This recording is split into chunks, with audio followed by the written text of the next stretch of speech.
और अब बड़ी खबर आपको बता दें, दिल्ली में एक जूता फैक्ट्री में आग लग गई। नरेला इलाके में जूतों की फैक्ट्री में आग लग गई। मौके पर दमकल की गाड़ियां मौजूद हैं। तो बड़ी खबर आप तक पहुंचा रहे हैं। दिल्ली में एक जूता फैक्ट्री में आग लग गई। भीषण ये आग है। नरेला इलाके में जूतों की फैक्ट्री में आग लगी। फिलहाल मौके पर दमकल की गाड़ियां मौजूद है। लगातार आग पर काबू पाने की कोशिश यहां पर की जा रही है।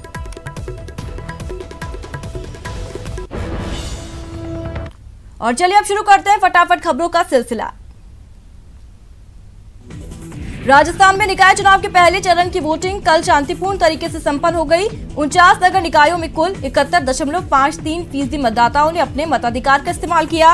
राज्य निर्वाचन आयोग के आयुक्त PS मेहरा ने बताया कि सभी निकायों में मतदान शांतिपूर्ण रहा। निकाय चुनाव में वोटिंग के साथ ही 7,944 उम्मीदवारों की किस्मत EVM में कैद हो गई। अब इसके नतीजे 19 नवंबर को आएंगे। सीएम अशोक गहलोत 18 नवंबर को अजमेर जाएंगे, जहां वो वाल्मीकि समाज से संवाद कार्यक्रम में हिस्सा लेंगे। सीएम के दौरे को लेकर प्रशासन और कांग्रेसी नेताओं ने व्यवस्थाओं का जायजा लिया। गांधी परिवार की एसपीजी सुरक्षा हटाए जाने के खिलाफ यूथ कांग्रेस के कार्यकर्ताओं ने जयपुर में प्रदर्शन किया। इस दौरान केंद्र सरकार के खिलाफ नारेबाजी की और पुतला फूंका गया। मंत्री भंवरलाल मेघवाल रतनगढ़ के दौरे पर रहे, जहां उन्होंने अंबेडकर भवन में निर्मित सभागार का उद्घाटन किया। इस दौरान पूर्व मंत्री राजकुमार रिणवा सहित कई गणमान्य लोग मौजूद रहे। जयपुर में बीजेपी कार्यकर्ताओं ने कलेक्ट्रेट सर्किल पर धरना प्रदर्शन किया। इस दौरान कांग्रेस के खिलाफ जमकर नारेबाजी की गई और राफेल मामले में राहुल गांधी से माफी मांगने की मांग की। बीजेपी विधायक कालीचरण सर्राफ ने राहुल गांधी पर निशाना साधा। उन्होंने कहा कि कांग्रेस का जहाज डूबने पर राहुल गांधी सबसे पहले इस्तीफा देकर निकल गए। वहीं गांधी परिवार के एसपीजी सुरक्षा हटाने के फैसले को भी सही करार दिया। जोधपुर में भी बीजेपी कार्यकर्ताओं ने हल्ला बोला और राफेल मामले में राहुल गांधी से माफी की मांग की। करौली में राहुल गांधी के खिलाफ बीजेपी कार्यकर्ताओं ने कलेक्ट्रेट पर प्रदर्शन किया। इस दौरान कार्यकर्ताओं ने पुतला जलाया, साथ ही राहुल से माफी की मांग की। बूंदी में भी बीजेपी कार्यकर्ताओं ने राफेल मामले को लेकर कांग्रेस के खिलाफ प्रदर्शन किया और राहुल गांधी से माफी की मांग की। बीजेपी के प्रदर्शन पर मुख्य सचेतक महेश जोशी ने पलटवार किया। उन्होंने कहा कि राहुल गांधी के खिलाफ बीजेपी का प्रदर्शन गलत है। जोशी ने बीजेपी से बोफोर्स मामले पर माफी की मांग की। सामाजिक न्याय एवं अधिकारिता मंत्री मास्टर भंवरलाल मेघवाल रतनगढ़ के दौरे पर रहे, जहां उन्होंने अंबेडकर भवन में बन रहे सभागार का लोकार्पण किया। डॉक्टर भीमराव अंबेडकर सेवा संस्थान की ओर से आयोजित कार्यक्रम में पूर्व मंत्री राजकुमार रिणवा समेत कई गणमान्य लोग मौजूद रहे। चालान के बाद भी खान मंत्री प्रमोद जैन भाया बिना हेलमेट के घूमते नजर आए। दरअसल 2 महीने पहले ही हेलमेट नहीं लगाने के कारण उनका चालान काटा गया था। इसके बावजूद मंत्री साहब सुधरने का नाम नहीं ले रहे। बीजेपी विधायक कालीचरण सर्राफ ने राहुल गांधी पर निशाना साधा। सर्राफ ने कहा कि जब जहाज डूबता है तो कैप्टन सबसे बाद में निकलता है, लेकिन कांग्रेस का जहाज डूबने पर राहुल गांधी सबसे पहले इस्तीफा देकर निकल गए। दौसा में उद्योग मंत्री प्रसादी लाल मीणा लालसोट विधानसभा क्षेत्र के दौरे पर रहे। इस दौरान कई विकास कार्यों का लोकार्पण किया और रामगढ़ पचवाड़ा को पंचायत समिति बनाए जाने का भी स्वागत किया। डूंगरपुर बांसवाड़ा सांसद कनकमल कटारा सांसद आदर्श गांव योजना के तहत चुने गए आदर्श गांव आरा पहुंचे, जहां उन्होंने अधिकारियों और गांव वालों के साथ बैठक की। इस दौरान गांव वालों ने शिक्षा, चिकित्सा और पीने के पानी समेत कई अहम मांगे उठाई। कंडल के रोड़ी बैसला एक बार फिर से सुर्खियों में है। बैसला ने गुर्जर समाज की बैठक बुलाई और MBC में 5% मुस्लिम जातियों को शामिल करने को लेकर सरकार पर सवाल उठाए। फिलहाल सरकार MBC में 5% मुस्लिम जातियों को आरक्षण देने को लेकर सर्वे कर रही है। पानी के साथ साथ जयपुर की हवा भी खराब है। बता दें कि राजस्थान के कई शहरों में प्रदूषण एक बार फिर से बहुत तेजी से बढ़ गया है। राजधानी जयपुर में AQI 290 के पार है, जबकि कोटा में 273, उदयपुर में 242 और अजमेर में 190 के पार AQI बना हुआ है। प्रदेश के रेजिडेंट डॉक्टर्स ने हड़ताल स्थगित कर दी है। स्वास्थ्य मंत्री डॉक्टर रघु शर्मा के साथ हुई वार्ता के बाद हड़ताल स्थगित कर दी गई। डॉक्टर रघु शर्मा ने डॉक्टर्स को पर्याप्त सुरक्षा मुहैया कराने के निर्देश दिए। सवाईमाधोपुर में बीजेपी ने कांग्रेस के खिलाफ जमकर हल्ला बोला और कहा कि राफेल जैसे मुद्दे पर कांग्रेस के बयान बेहद हास्यास्पद है। इस प्रदर्शन में जिले के तमाम पदाधिकारी और कार्यकर्ता मौजूद थे। भीलवाड़ा में रविवार को बीजेपी मंडल अध्यक्षों के लिए नामांकन की प्रक्रिया होगी। इस दौरान चुनाव कर्मियों को नामांकन प्रक्रिया के बारे में बताया गया। इस अहम बैठक में जिले के सभी 39 मंडलों के चुनाव कर्मी और भाजपा जिलाध्यक्ष लक्ष्मी नारायण डाड मौजूद रहे।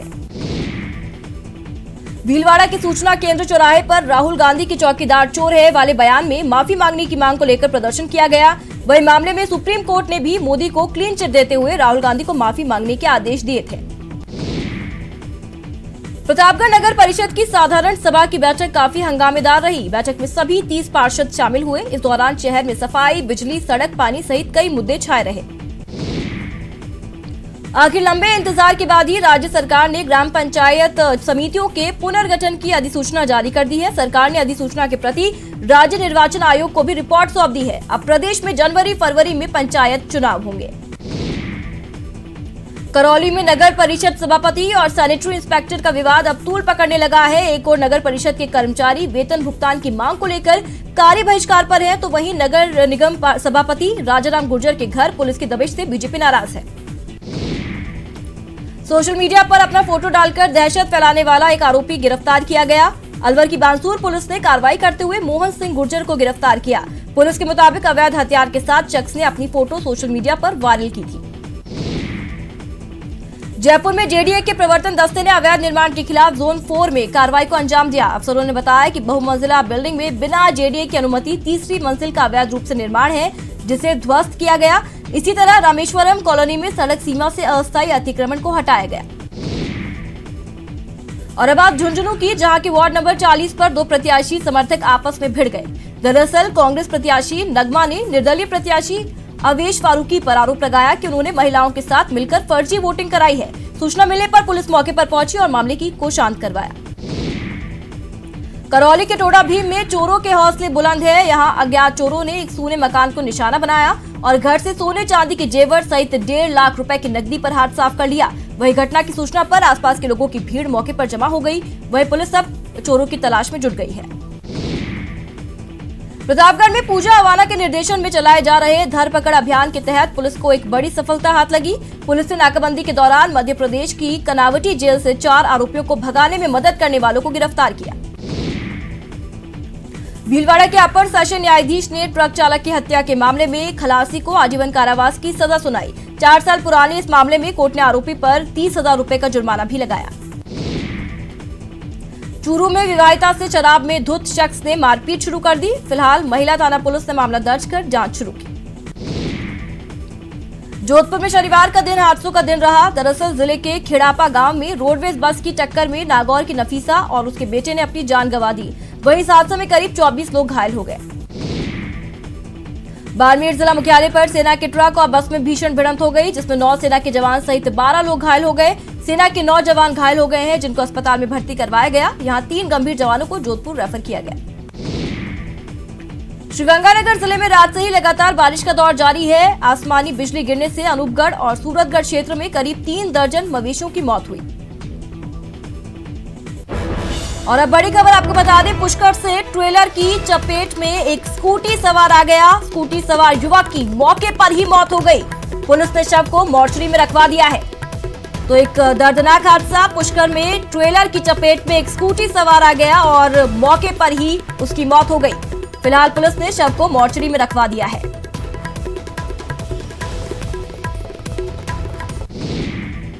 जयपुर में जेडीए के 2 दिवसीय आवासीय मेले में लोग बड़ी संख्या में पहुंच रहे हैं। मेले में आमजन को 12 आवासीय योजनाओं से संबंधित जानकारी और ऑनलाइन आवेदन पत्र भरने की सुविधा मुहैया करवाई जा रही है। एनडब्ल्यूआर में यार्ड रिमॉडलिंग के बाद जयपुर जंक्शन पर काफी बदलाव किए गए। इसी के तहत जयपुर जंक्शन पर 2 नए प्लेटफॉर्म बनाए गए ताकि ज्यादा रेलों का आवागमन हो सके, लेकिन ये दोनों प्लेटफॉर्म यात्रियों के लिए सिरदर्द साबित हो रहे हैं। राजस्थान विश्वविद्यालय में छात्र छात्राओं ने जेएनयू में हुई स्वामी विवेकानंद की प्रतिमा के साथ छेड़छाड़ से आहत होते हुए प्रार्थना सभा की। छात्रों ने स्वामी विवेकानंद की प्रतिमा के आसपास के क्षेत्र को रंगोली और दीपकों की रोशनी से सजाया। साथ ही जेएनयू में हुए कुकृत्य करने वालों की सद्बुद्धि के लिए और महापुरुषों के अपमान करने वालों के लिए प्रार्थना की। राजधानी जयपुर में अवैध रूफटॉप रेस्टोरेंट पर निगम का शिकंजा चला तो रेस्टोरेंट संचालकों में हड़कंप मच गया और संचालक कार्रवाई न करने की गुहार लगाने यूडीएच मंत्री शांति धारीवाल के पास पहुंच गए और कार्रवाई को रोककर स्थायी समाधान निकालने की मांग की। इस दौरान मुख्य सचेतक महेश जोशी ने भी रोजगार का हवाला देते हुए संचालकों की पैरवी की। अलवर के रावली विहार इलाके में निर्माणाधीन फैक्ट्री में काम करते वक्त एक मजदूर की मौत हो गई। मृतक का नाम रामप्रसाद है, जो गुंदपुर का रहने वाला है। काम के वक्त पैर फिसलने से रामप्रसाद नीचे गिर गया था। पुलिस जांच में जुट गई है। कोटा शहर की सफाई व्यवस्था अब इंदौर की तर्ज पर होगी। इसको लेकर कलेक्टर ओम प्रकाश कसेरा ने नगर निगम के अधिकारियों को निर्देश दिए। सीकर नगर परिषद में कई बूथों पर फर्जी मतदान को लेकर हंगामा हुआ। शहर के वार्ड नंबर 16 में निर्दलीय प्रत्याशी ने फर्जी मतदान को लेकर हंगामा खड़ा कर दिया। कोटा यूनिवर्सिटी में बॉयज हॉस्टल के छात्रों ने मेस में घटिया खाना मिलने की शिकायत करते हुए जोरदार हंगामा किया। छात्रों का आरोप है कि मेस संचालक हर दिन उन्हें मेस के गंदे पानी की टंकी के पानी से खाना बनाकर खिलाते हैं। राज्यसभा के सभापति एम वेंकैया नायडू ने 18 नवंबर से शुरू हो रहे संसद के शीतकालीन सत्र से पहले आज सर्वदलीय बैठक बुलाई है। इस बैठक में आगामी सत्र को सफल बनाने सहित अन्य अहम मुद्दों पर विचार विमर्श किया जाएगा। बीजेपी कोर ग्रुप की बैठक आज दिल्ली में होगी। चुनाव नतीजों के बाद बीजेपी की ये पहली अहम बैठक है। हरियाणा के मुख्यमंत्री मनोहर लाल, प्रदेश अध्यक्ष सुभाष बराला और प्रदेश प्रभारी अनिल जैन मौजूद रहेंगे। गठबंधन और प्रदर्शन पर चर्चा होगी और चुनाव नतीजों पर भी मंथन होगा। महाराष्ट्र में जारी सियासी गतिरोध के बीच कांग्रेस की अंतरिम अध्यक्ष सोनिया गांधी और एनसीपी प्रमुख शरद पवार के बीच आज बैठक होने वाली थी, जो स्थगित हो गई है। अब एनसीपी ने आज पुणे में पार्टी कोर कमेटी की बैठक बुलाई है, जिसमें सियासी समीकरणों पर चर्चा की जाएगी।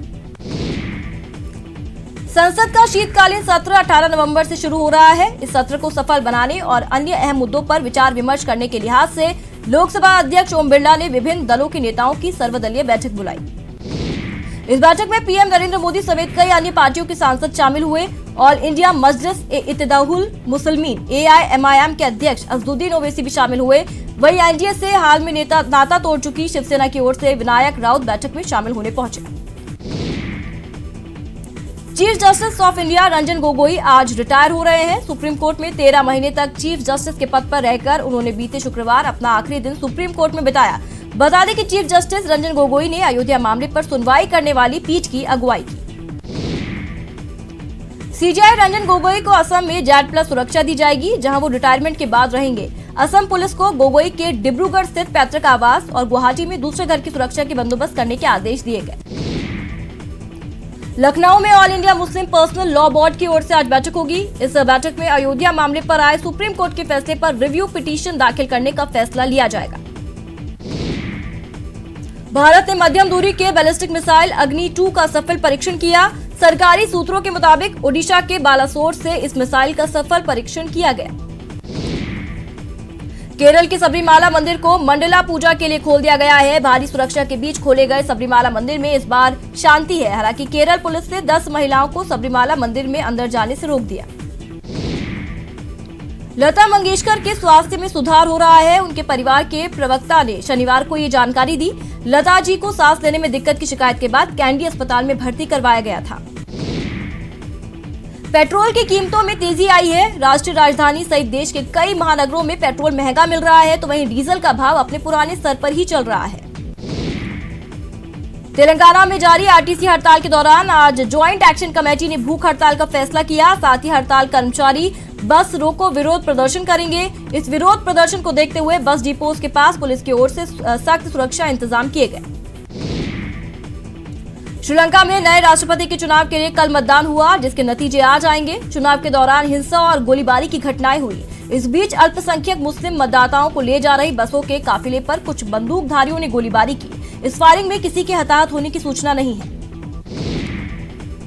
बद्रीनाथ धाम के कपाट आज शाम 5:13 पर बंद होंगे। भगवान बद्री विशाल के कपाट शीतकाल के लिए बंद हो जाएंगे। माना जाता है कि बद्रीनाथ धाम में 6 महीने मनुष्य पूजा करते हैं और 6 महीने देवताओं की ओर से पूजा की जाती है। झारखंड में विधानसभा चुनाव के लिए बीजेपी के स्टार प्रचारकों की सूची जारी हुई। पीएम मोदी, अमित शाह समेत एक्टर सनी देओल, रवि किशन और मनोज तिवारी प्रचार करेंगे। रिम्स में भर्ती लालू प्रसाद से मिले पूर्व केंद्रीय मंत्री शरद यादव। राफेल मामले की जांच जेपीसी से कराने की शरद ने की मांग। देश की अर्थव्यवस्था और महंगाई पर दिल्ली में कांग्रेस सहकारी समिति की बैठक हुई। कांग्रेस के अंतरिम अध्यक्ष सोनिया गांधी ने बैठक की अध्यक्षता की।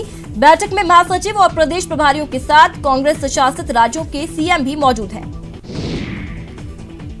बैठक के बाद सीएम गहलोत ने केंद्र सरकार पर निशाना साधते हुए कहा कि व्यापार धंधा चौपट हो गया है। रोजगार मिल नहीं पा रहे, मोदी जी ने देश की जनता को धोखा दिया। बैठक के बाद प्रभारी महासचिव अविनाश पांडे ने बताया कि केंद्र सरकार की आर्थिक नीतियों के खिलाफ कांग्रेस पार्टी सड़कों पर उतरेगी। 21 नवंबर को राजस्थान में जिला स्तरीय विरोध प्रदर्शन होगा। 28 नवंबर को जयपुर में राज्यव्यापी विरोध प्रदर्शन किया जाएगा। यूपी में रायबरेली से कांग्रेस विधायक अदिति सिंह दुल्हन बनेंगी। पंजाब के कांग्रेस एमएलए अंगद सैनी से 21 नवंबर को शादी होगी। बागी 3 की सर्बिया में शूटिंग चल रही है। सर्बिया में फिल्म की एक्ट्रेस श्रद्धा कपूर की मस्ती करते फोटोज वायरल हुई। और यहां रुकेंगे एक छोटे से ब्रेक के लिए। जयपुर जेकेके ओपन एयर थिएटर में 90 के दशक के गानों ने लोगों का मन मोह लिया। बता दें कि जेकेके में एक शाम सुर से सुकून के नाम का तीसरा सीजन आयोजित किया गया। संगीत में इस खूबसूरत शाम में शहर के जाने माने कलाकारों ने गायक मोहम्मद रफी और महेंद्र कपूर के सुपरहिट गीतों का गुलदस्ता पेश किया।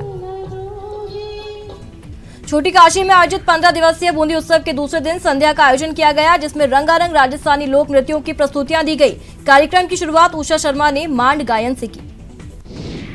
और अब बात राजधानी जयपुर की, जहां अल्बर्ट हॉल में Khan Dagar Indian music art and culture society की ओर से गुणीजन सभा का आयोजन हुआ। वहीं रंग बलहार में विश्व प्रसिद्ध ग्वालियर घराने के पंडित विद्याधर व्यास ने सुरों का ऐसा जादू बिखेरा कि लोग मंत्रमुग्ध हो गए। कोटा में श्रम आयुक्त नवीन जैन और उनकी टीम ने गुड टच बैड टच स्पर्श अभियान का आगाज किया। कोटा के 52 स्कूलों में करीब 20,000 स्कूली बच्चों को गुड टच बैड टच के बारे में जागरूक किया गया। वहीं 1 लाख बच्चों को जागरूक करने का साक्षी बनने पर कोटा में स्पर्श अभियान का केक काटा गया। श्रीगंगानगर में बारिश रुक रुक कर लगातार जारी रही, जिससे कई जगहों पर बरसाती पानी इकट्ठा हो गया, जिसके चलते राहगीरों को दिक्कतों का सामना करना पड़ा।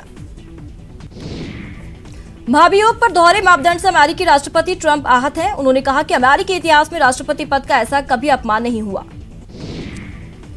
अमेरिकी सीनेट से सिखों के योगदान को याद करते हुए प्रस्ताव पास हो गए हैं। दुनिया भर में सिख समानता, सेवा और ईश्वर के प्रति भक्ति के मूल्यों का था प्रस्ताव। लाहौर हाईकोर्ट से पाकिस्तान के पूर्व पीएम नवाज शरीफ को बड़ी राहत मिली। नो फ्लाई लिस्ट से नवाज शरीफ का नाम हटाने की इजाजत दे दी गई। बोलीविया में पुलिस और प्रदर्शनकारियों के बीच हिंसक झड़प हुई, जिसमें 5 प्रदर्शनकारियों की मौत हो गई। इंदौर के होलकर मैदान पर भारत ने अपनी बादशाहत बरकरार रखते हुए बांग्लादेश को पहले टेस्ट मैच के तीसरे दिन की पारी और 130 रन से हरा दिया। भारत अब 2 टेस्ट मैचों की सीरीज में 1-0 से बढ़त है। टॉस जीतकर पहले बल्लेबाजी करने उतरी बांग्लादेशी टीम को टीम इंडिया ने पहली पारी में 150 रन पर समेट दिया। इसके बाद टीम इंडिया ने सलामी बल्लेबाज मयंक अग्रवाल के शानदार दोहरे शतक 243 रन की बदौलत पहली पारी 6 विकेट पर 493 रन बनाकर घोषित की। भारत ने बांग्लादेश को दूसरी पारी में 213 रन पर समेट दिया। टीम इंडिया के लिए मोहम्मद शमी ने दोनों पारियों में कुल 7 विकेट झटके।